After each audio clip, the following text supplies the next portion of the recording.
I mean, I got into a fight with Koko Beware, and Dutch tells the story. Other people tell the story.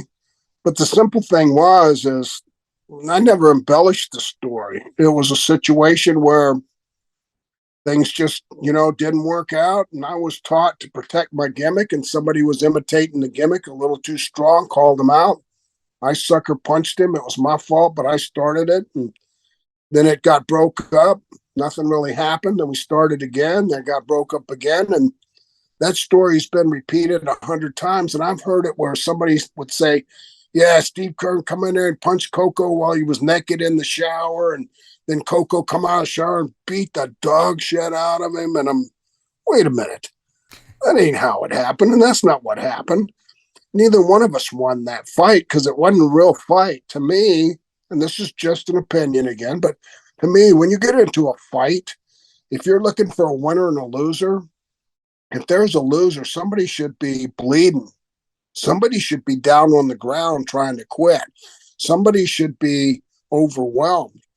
But when it just is a scuffle where you just kind of get at it and get pulled apart, and you get at it again, you get pulled apart, it's not really a fight. And I'm sure Dutch would back it up because I heard Dutch tell the story. The only thing Dutch had wrong when he told the story on a podcast was he said Stan and I didn't go to Jonesboro, which was a Saturday night town in Nashville. We just drove to Nashville. Well, that's not true because we were booked in Nashville because in those days, you didn't just not go to the town.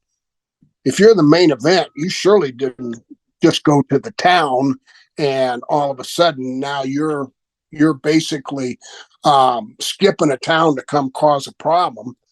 That's not how it happened. So that's the only thing that I questioned when Dutch told the story, but that's only because it's so old. He talked about it. He said, yeah, they just, Dutch knew what a real fight was.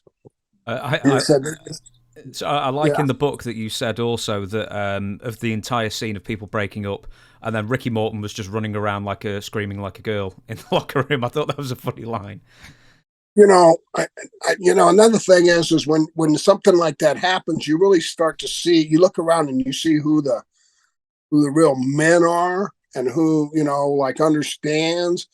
And like Dutch, and Dutch is a real man. He's trying to break it up. So is Ricky Morton, but Ricky Morton's screaming and crying, and he was causing more of a confusion than anybody. And oh no, we can't do this. And, oh my God, oh no. I'm going like, really? Come on, man. We're having an argument, got out of hand. That's all it is. I didn't pull out a knife and cut Koko from ear to ear, and Koko didn't shoot me in the leg. I did shoot Barry Windham in the leg, but he didn't shoot me in the leg. And so I can't let that one go. You shot Barry Windham in the leg. Yeah, I shot it. Well, it was an accident, but I shot him in the thigh.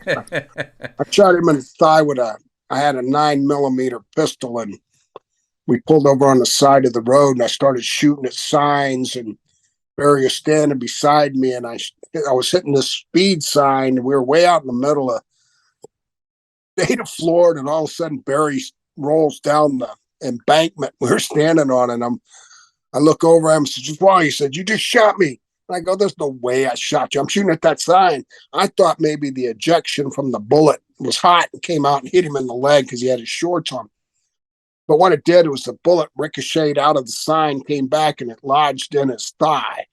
And so, we dug it out. It was just barely in him. We dug it out. He wrapped the bandana around it, and that's the end of it. But Barry tells that same story, and he said that I got out of the car and shot him getting out of the car because I didn't have the gun on safety. And that ain't true. When something like that happens, you'll remember if you just shot somebody because you didn't have the gun on safety, or if you're just shooting and a bullet ricocheted back into them. So that's how stories go around. That's how they get changed. Well, Barry told me, now I'm going to mess up two different stories here. He told me that he was the king of either shooting road signs while driving or throwing beer bottles at road signs and hitting them while driving. No, he was good at both. I would say I was a better shot with a gun than he was. I'm not going to tap out or surrender to anybody. I could shoot stuff out the window. I mean, and I had made the mistake of doing something stupid. One time I pulled the trigger inside the car. Got so excited about shooting a hog that was on the side of the road. I shot a hole through my dash of my car and killed my radio. But Barry was awesome, and he had them long arms, and he liked to throw them over the roof because he always liked to drive. So he would have a little bit more of, an obstacle to get over to get his, but he was good at throwing beer bottles.